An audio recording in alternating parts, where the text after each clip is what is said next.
All right. Let's see if this works. Using a new streaming tool. So yeah, guess it does work. It's great. Give me a second while I get this spinning. Yeah, so I'm using a new streaming tool, which means this is going to be easier moving forward. Hopefully, hopefully, we'll see. We will see if I can figure out how to share this.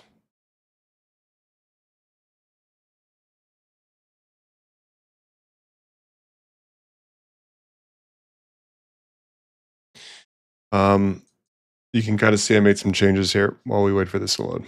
I'll pull a section so you can look. I realized that I designed this backwards, but it's good because if it's backwards, that means you can just, you know, reverse it, which is what I did. I'm not seeing a good way to share this. I think I have to. Ah, yes. Okay. This is how I share it. There we go. Okay. Yeah, so this is backwards now, or I'm sorry, I rotated it 180 degrees. That's a more useful thing to say than it's backwards. Um, so what I realized was last time I had this reversed, so that the encoder was on this side, which doesn't make a lot of sense. You actually want the pendulum to have as little weight as possible. Which worried me. But then I realized, well, actually, wait a second. I can just reverse this, make what was the pendulum the actual base, and then make the pendulum the simple thing. So it was a quick fix. Fingers crossed. I haven't actually gone through validating the design yet. So we're going to go find out now. So let's do that. What I want to do is pay some attention to. I want to pay attention to the cabling. I don't think I paid enough attention to it last time. So here's this is the commutator ring, or I guess technically it's a slip ring, right? Yeah, slip ring. And what this does is this part stays stationary, and this part that I've removed the highlighting on rotates, which means we can pass signal through cables here. And this can spin all it wants, the pendulum, and we don't bunch up our cables. That's the TLDR on that.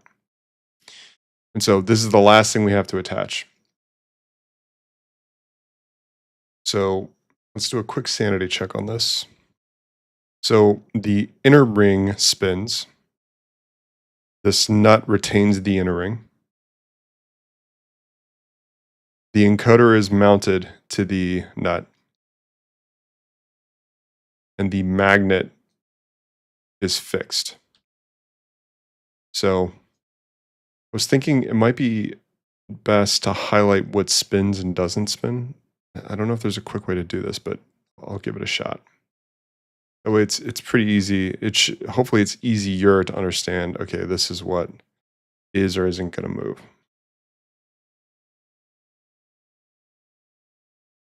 So let's see. This moves. This moves.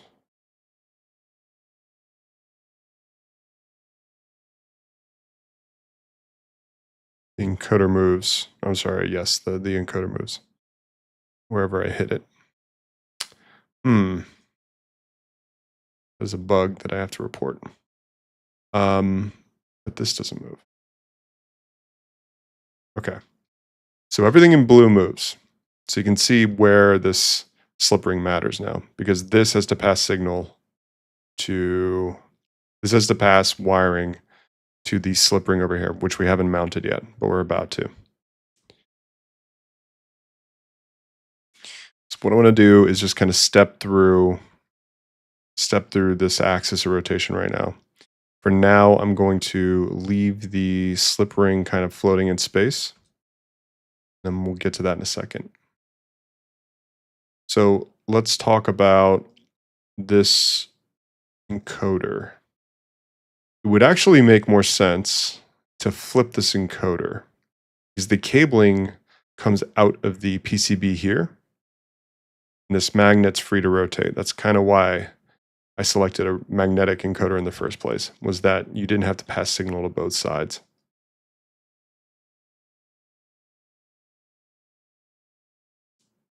So what if we flipped it? Could we flip it? I think we could.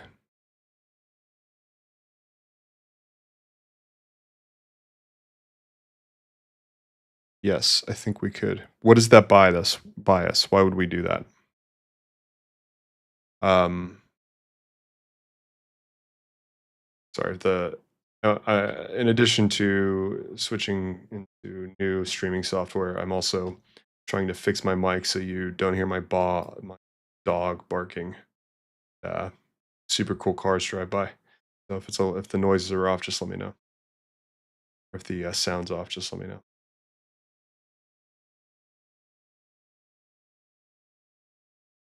Okay. So what is rotating this? What is rotating this bias? Adjust my mic. I don't know that it buys us much.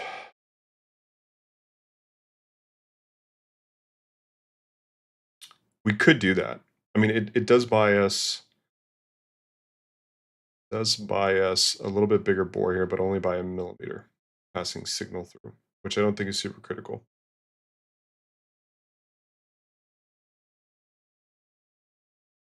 I think we can leave it as is. Wait, no, it's bad practice to rotate the PC. It's complicated. The magnet isn't. And specifically, the vendor says, hey, actually, you want to spin the motor. I mean, you want to spin the magnet, not the B. So we are going to reverse this because it's the right thing to do. That's the decision we're making here. Okay. Let's do that. Before we do, I happen to know that we want this diameter, match this diameter, because it's going to look better. So we should do that first because I think it's going to open up mounting the PCBA here. Let's do that first. I'm going to isolate these two parts just at the right side. Actually, I was thinking about this the other day. I'm going to switch. I flip around views a lot and I don't animate them. But I'm going to turn on animation so you can kind of see what I'm doing here. Should make it easier to follow along, I hope. Okay, so let's match this diameter here. That's the right thing to do for the design of this. We don't want to just have this hard edge just protruding, and this is plastic, so it's not gonna be very what's the word? Robust. Is the word I want. Um, Before we do that, I know that this part's symmetric about it's symmetric about a third of its geometry. So I'm going to quickly slice this part so it makes it easier to work on. The way I'm going to do that is by getting a plane.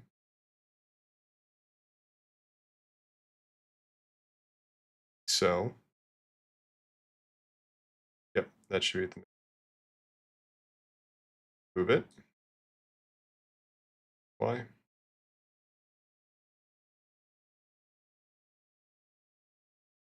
Just going to brute force.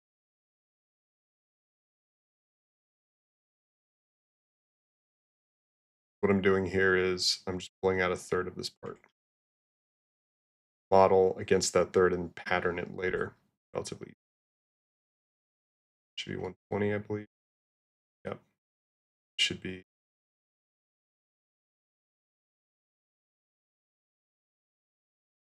30 or 60? 60. God, it was 30. Does that look right? It 0 actually. Yeah, that's right. Okay. So now I'm going to pull out a solid that I will boolean with. I'm going to do just this one part, but it's operation. So taking away this. All right. So there's the third of my part. Almost. What happened here? Why did that break? Hey James,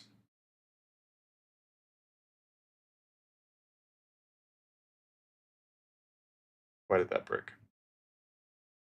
Let's just make that a solid. Yeah. Yeah. It's two parts. Is that why? Yeah. Oh, I see what I did wrong. I actually need to opposite.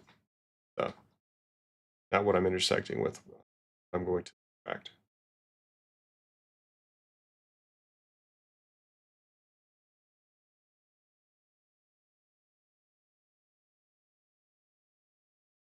And I'm just missing it. What am I doing wrong here today? All right, yeah. Sketch. The prettiest way to be doing this? No. Effective?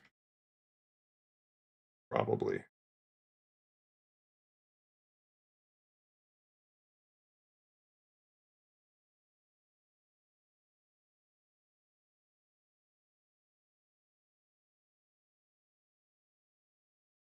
Okay.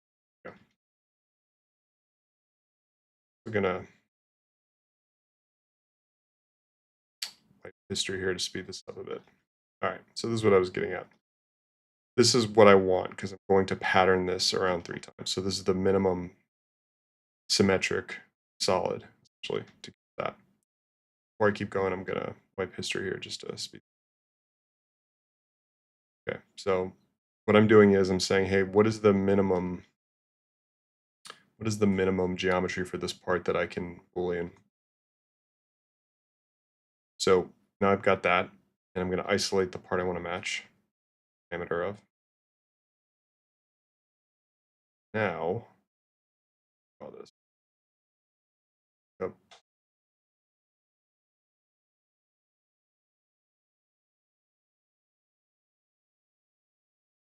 Check this, that.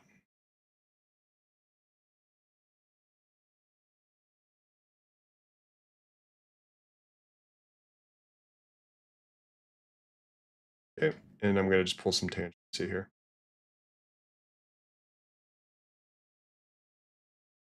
Twitch is not working, huh? Thank you for that feedback. That is the kind of feedback that is very useful to figure out how to stream this new stream. That feedback. Let me see what's going on.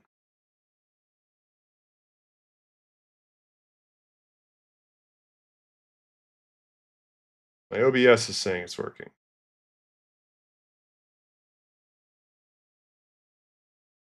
So OBS must be lying.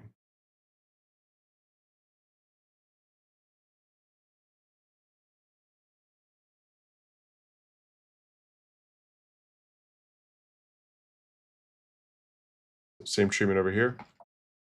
Tendency, both. Okay. So this now should be a better geometry to match this diameter.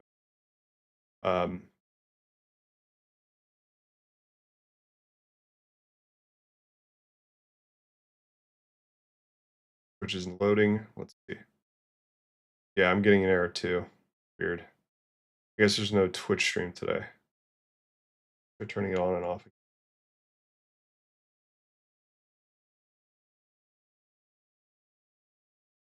and hopefully it doesn't nuke the currently working streams.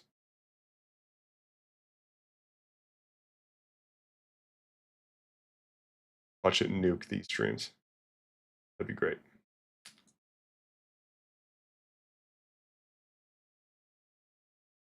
All right, we're just not gonna do Twitch today, and I'll figure that out later. Okay, so what am I gonna do with this geometry? I think I just pick up, yeah, I think I just pick up this.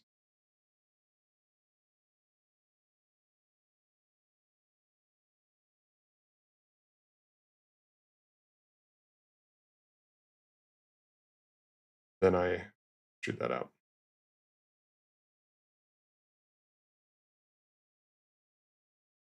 Actually, this is gonna be more complicated than I was expecting, but let's see if it works.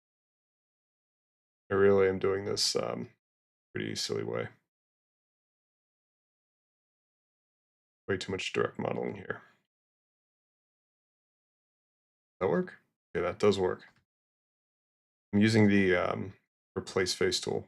It's the best tool, the best CAD tool ever made. Okay, I think that's good. Now, get to pattern that.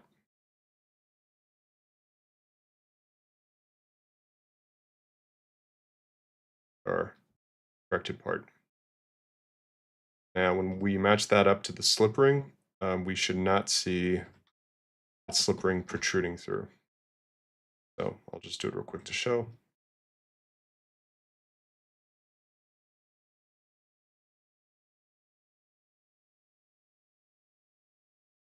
Yep, it's that slip ring now. So that part matches the OD, that slip ring. Good. Okay. Hope you're still seeing me, James. Hopefully this didn't I see the error though. It's on my end too, so it's not just you. It's broken.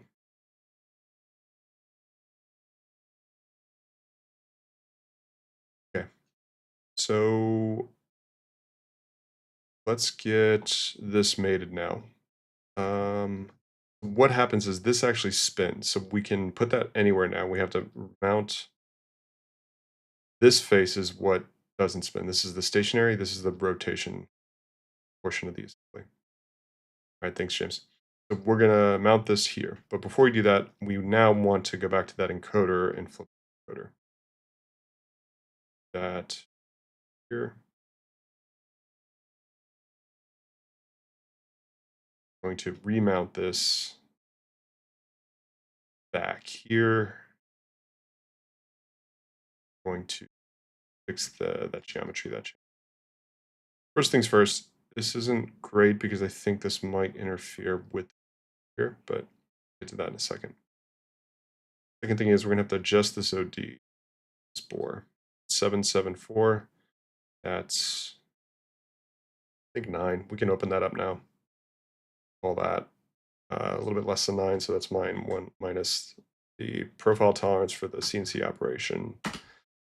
Send could send that. Bring this back here too. Matter of fact, bring that back to just enough to really get that located. Don't really. This geometry is really only doing one thing. That is to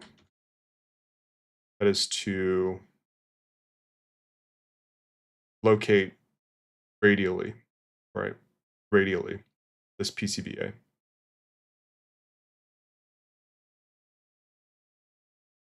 Adding some chamfers there so that we don't have a hard edge for those cables to be damaged by. And now we adjust this stub, which is going to mount the magnetic encoder. And again, the nominal minus the profile tolerance offered to us by part manufacturer, which is sent consent. I want a chamfer there.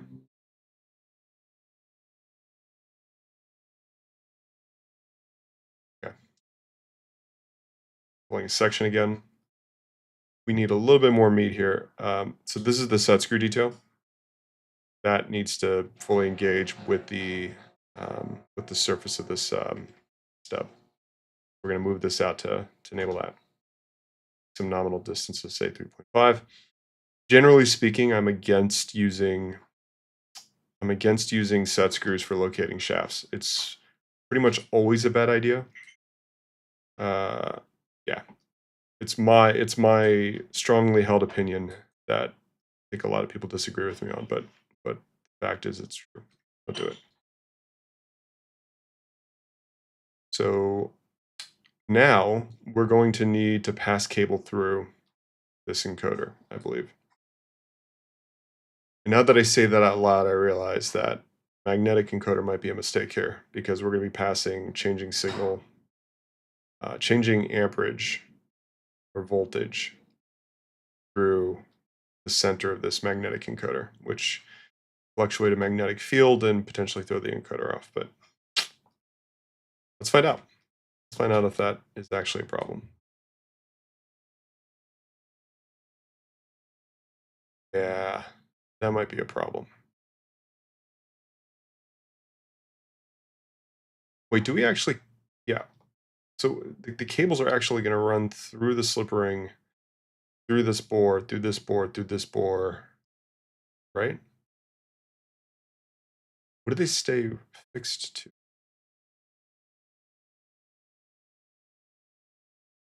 And what do they stay fixed to? Let's actually let's actually model that bundle real quick. Let's model that real quick. So I think it's going to be like 5 millimeters or something. We'll make this a new solid. It's actually going to be smaller than this, but let's forget. Yeah, that's too much. Um,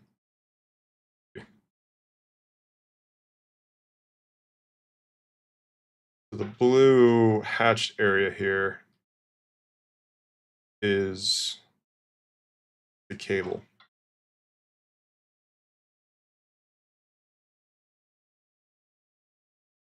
This is fixed. This rotates. This rotates. Okay. Yeah, I mean, ideally we could mount the PCBA onto this stub of the slip ring, but it's an injection molded part and the tolerance is all over the place. It's not really going to work. So we have to rigidly mount this and then we'll mount this. So let's actually do that real quick just so we can make sure that we can actually get the slip ring mounted meaningfully. So first thing is this is stationary, this part, and this is rotating. So we actually need a gap to this part. So we probably need, again, this is an injection molded part, so the tolerance is going to be all over the place. 3 millimeters sounds fine. We need now some feature on this cup, mount this.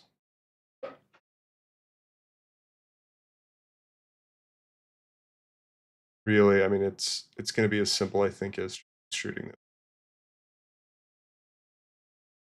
up, then doing a boolean.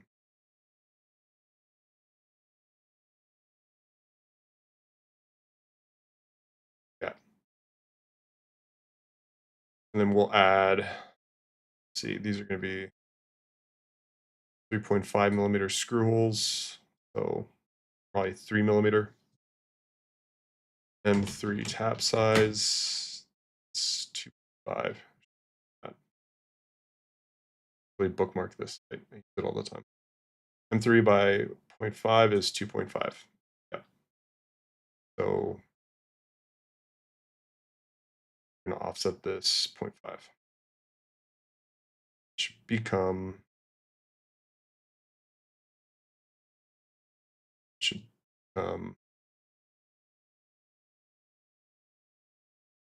2.5. Love to see it. We should have some screws in there too so we don't forget.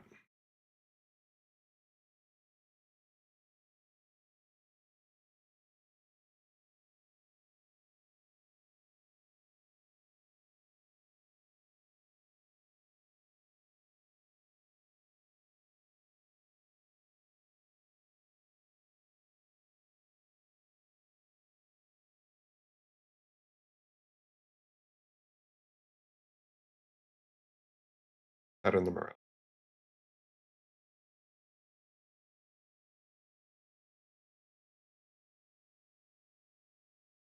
Okay, that looks pretty real. So this is, what is this? First, let's this portion is going to be stationary here. We need to add some clearance there.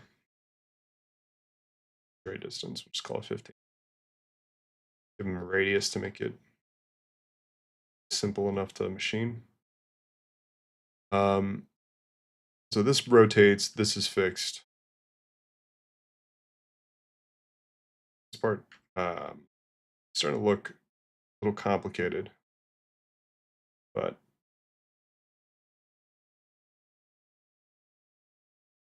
truthfully, you don't really need all this material here. We can log that out.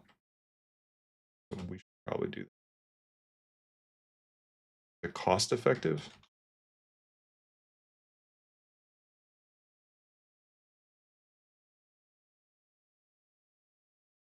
Is it cool? Yes. It matters.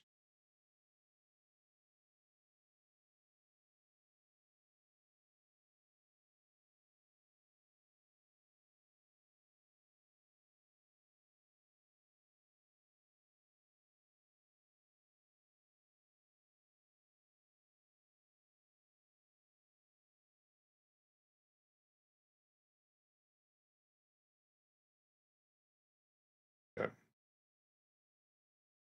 To speed this up, I'm actually going to fill it.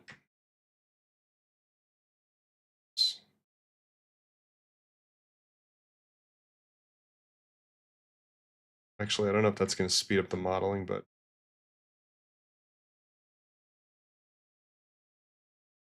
I gotta stop calling these things Boolean.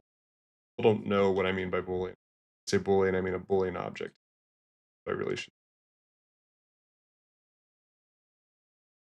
Okay. Now, where it's more optimized for, you know, weight. They shouldn't have an issue logging that out. They do, we'll make an adjustment. For machining sake, we're going to actually make these through holes. That way they're not having to tap a blind hole. Yeah.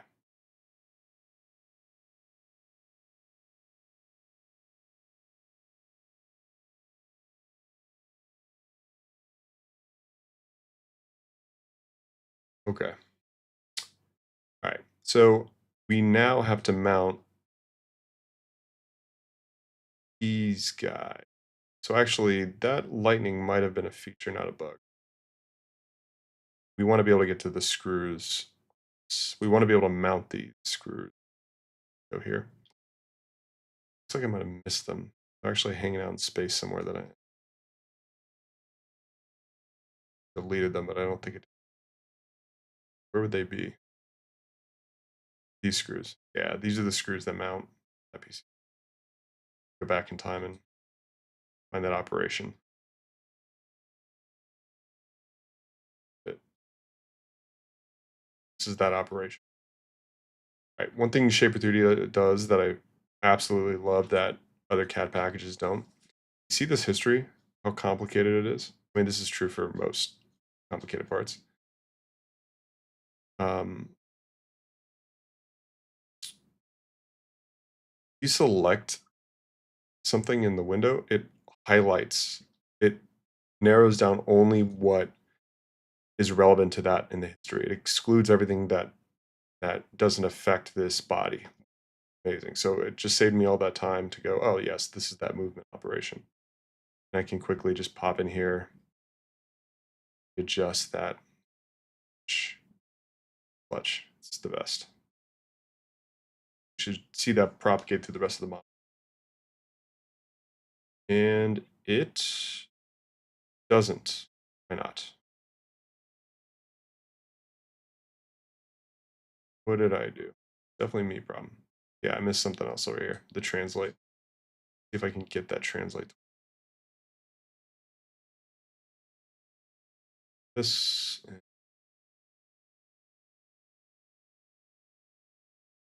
Yeah, it filters. Isn't that crazy? I mean, it's just it sucks when you go back to like when you have to use other CAD applications. You'll be like, why is no one else doing this? So easy.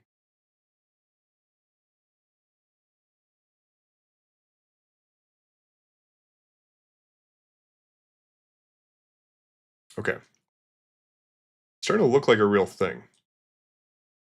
My favorite part. Thanks, who's here? Yes, I'm aware. I will have to. Yeah, I know. You come to my YouTube, search my name on YouTube or Twitter, pop up. I don't know why it's not working on Twitch. Sorry.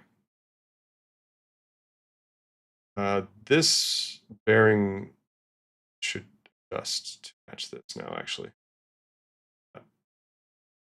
This is actually, I've always wanted to do this. I've never had the opportunity to. I'm excited to try this out. So, this bearing here needs to be located, the outer ring. The inner ring is compressed and yada yada, it's fine. But the outer ring doesn't have anything retaining it. So, what I'm doing is I have this little pseudo flexure. You can see that interference.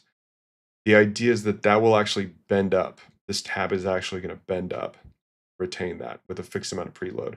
And the cool thing with this type of design is I can actually go run the FEA, and we might actually do that on the stream to figure out what is the preload that it will generate with little tabs. So we might actually go do that. Preparation might actually start my FEA software. Actually, why don't we do that? Let's do that.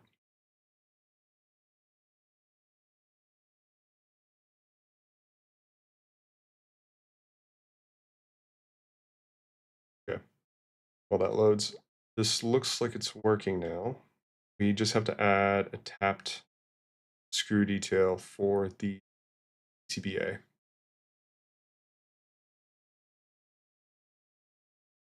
How am I going to do that? We actually want to rotate this.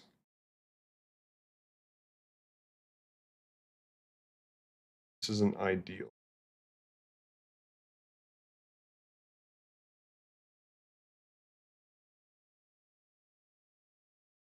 We're going to have to get rid of this lightning feature or make it smaller.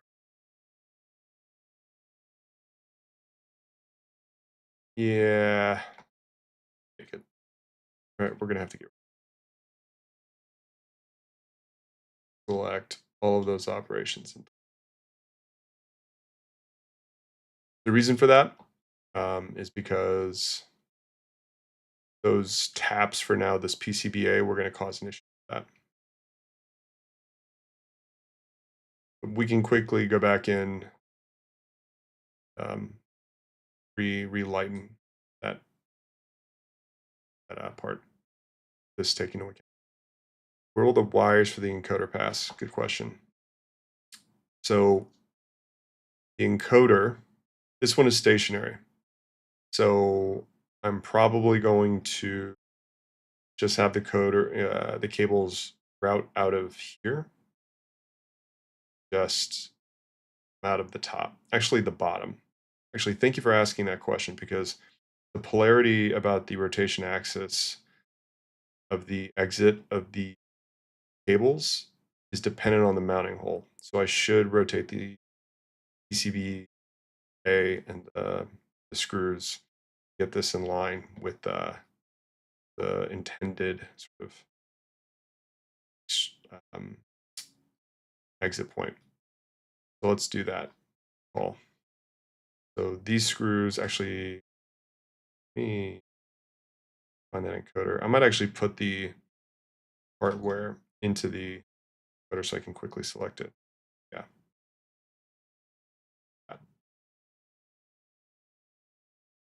Call this the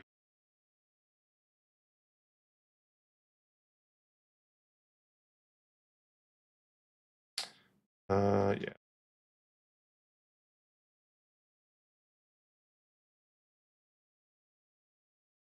So we want this to point down. What is that in angle right now? 75. We want to rotate this up 75 and then plus 180. We'll do that. Pick the right rotation point. I'm going to rotate this 75 plus 180. There you go. Pointing in the right place. Now we need to rotate this entire assembly because we want the exit. Well, do we?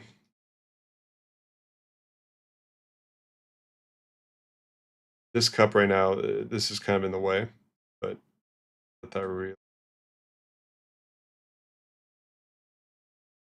why not? It's going to make assembly a lot easier.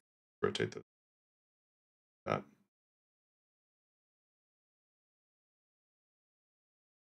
This goes 180.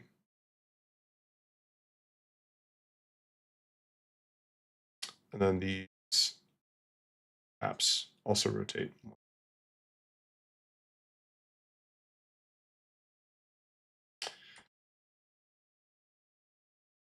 Okay.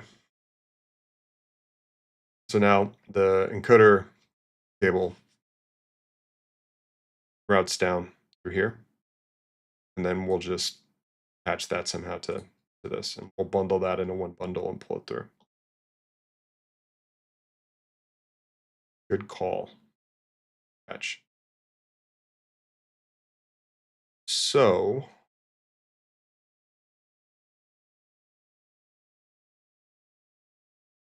yes, the motor's down here.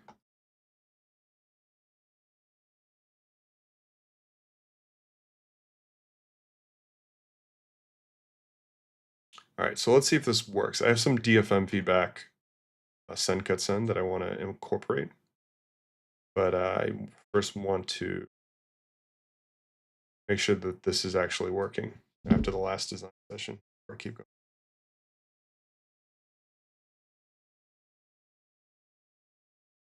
So slip ring, stationary.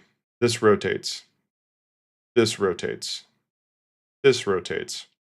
Pink rotates except for the left. That's great. That all makes sense. This also rotates. That rotates the magnet. That's great. PCBA for the magnetic encoder, stationary.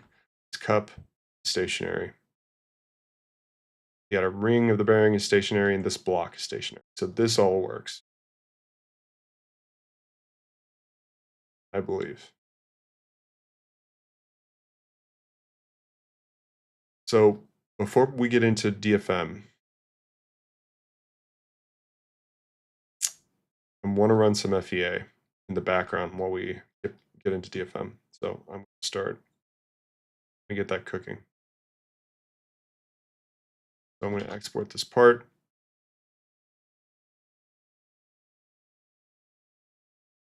It'll take some time to compute. So what are we going to do? The idea is we're going to find a way. We're going to find how much preload it takes to get the required deflection on that outer bearing.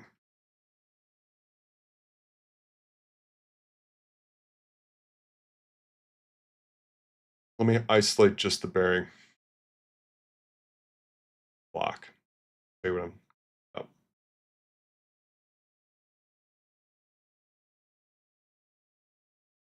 The idea is this bearing, this is the outer ring, has a what seems like an interference in CAD here. Reason for that is if we take this away, this bearing can slide out. That is not what we want. So you have to retain it. But it's non-deterministic in where this thing's going to land because of tolerance, right? Well, flexures don't care about tolerance. Kind of deal with two birds in one stone. Deal with two birds with one stone, which is design the flexure so that it can handle over tolerance wherever this lands, and then also generate it so that it acts. Also design it so that it generates preload, acting like a spring with these. That's what we're doing. We're going to find out through FEA what can you do. What is the preload that it takes to clamp this down, close this gap? Now, there's an analytical way to do this, as a matter of fact.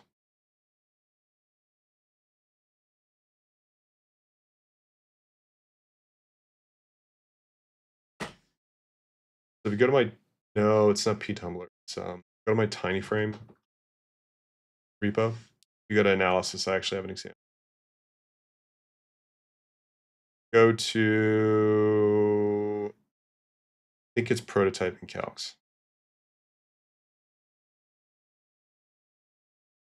Check. Not this one. Go to just the general tiny frame calcs.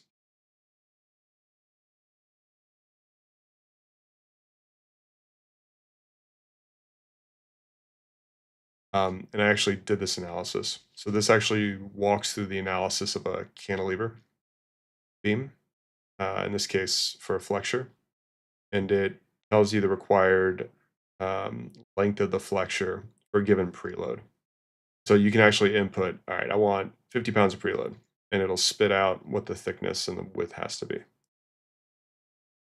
But I already know how to do that, and I think FEA is going to give me the answer faster here. So I'm going to just do that. Also, because this geometry, it's a little,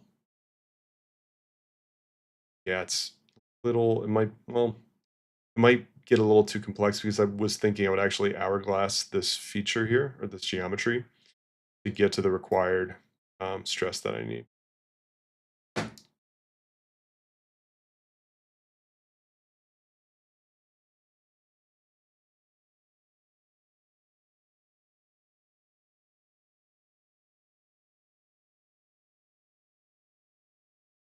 Okay. Let's get started on the model. Static.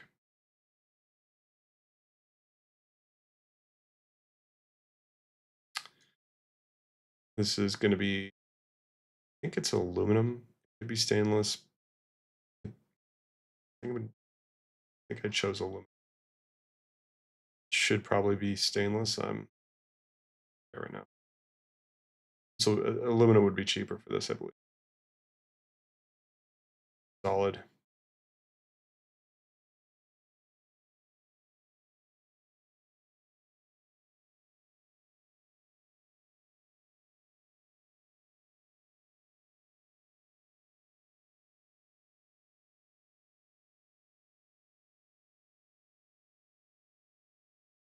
Okay. And we'll just spitball it at, I think we could do a fixed displacement, but I don't know how we'd figure out. I don't know if we should do fixed displacement or fixed, just a load and just keep trying it.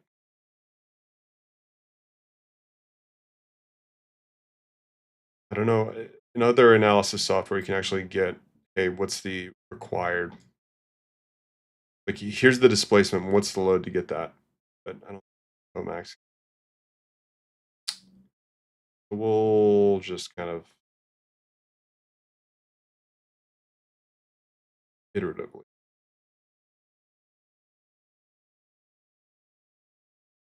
We're gonna do some fixed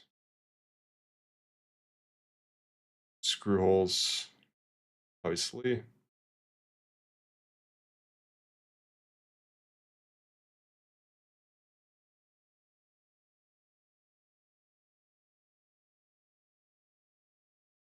Fixed loads. We're gonna do super simply along the x axis. It's like we're gonna do it doesn't matter which direction actually. I'm gonna go with negative x anyway.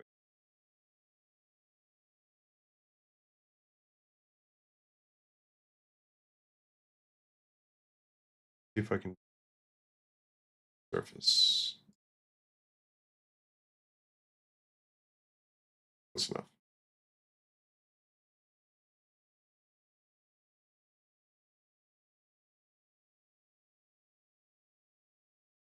Okay, and we're gonna do, let's say 70 pounds, which is 300 newtons.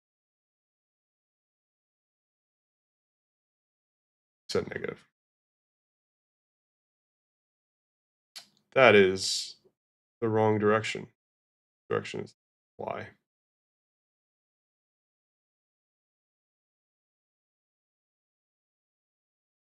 There we go. Should be able to run that. All right. While that runs, we will. No, couldn't have been that fast. What did I do wrong? That was that fast. Wow. That was very fast. Okay. So, what this is representing here is how that's actually going to deflect under loading, which looks exactly like we thought it would. Um, although its scale is off, right?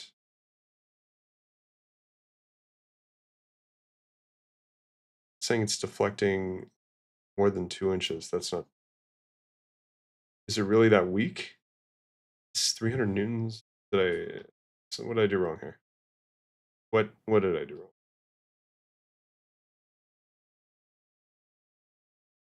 No, it's about 300 newtons, right? What happened? I should also pull this over. Going while I'm running FEA, you know what I'm doing. So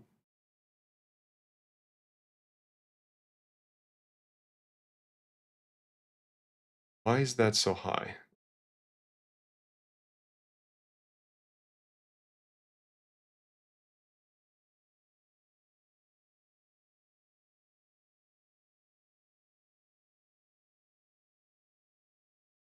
Really? I guess this is a very small part. This is what? Yeah, it's I mean, it's like a 3 millimeter wide part, so that actually way off in how strong I thought this would be. It's nowhere near as say Skookum I was thinking it would. So let's walk that back a bit.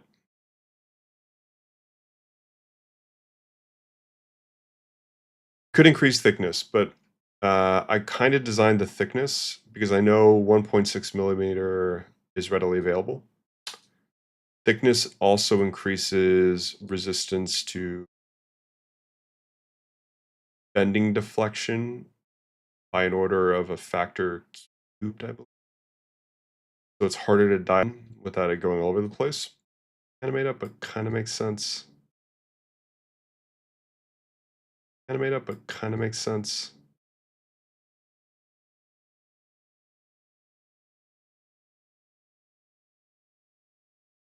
Uh, usual. Let's see.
think I'm still alive, right?